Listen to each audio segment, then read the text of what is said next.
Minnesota farmers produced an estimated 1.39 billion bushels of corn in 2021, a remarkable total given how much of the state faced drought conditions and challenges with harvest due to down corn.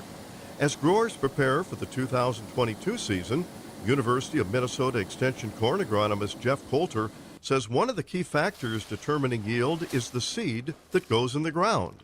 So one thing that's really fascinating is that hybrid selection plays a big role.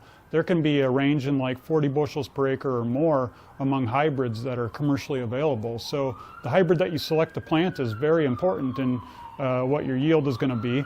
Another thing that's really important is stand establishment. So we want to have all those plants coming up at the same time so that they're not competing amongst each other. Coulter says average corn yields have trended upward in part because of improved seed varieties.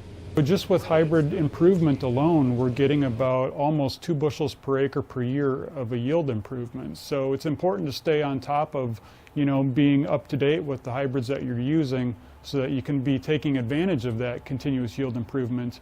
And we saw this last year, even with the drought, that the yields were surprisingly good. The genetics are just much better than in the past, and with all the other technologies out there, the growers are really doing a good job of trying to get the most out of every acre.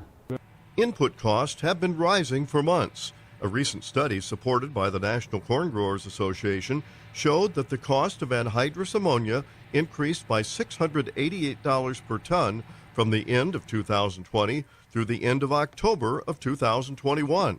Still, Coulter doesn't expect a large shift away from corn production. If we just think about like nitrogen fertilization alone, there's a lot of different nitrogen sources and timings and placements that will work. So I think it's about wading through the options and picking something that you can make work, and then also realizing that there are alternatives that can work equally as well. There are a lot of factors that go into growing a successful corn and even soybean crop. For farmers, this is the time of year they go to meetings and assess what they've been doing and put that into practice in the year ahead. This is Lynn Ketelsen reporting.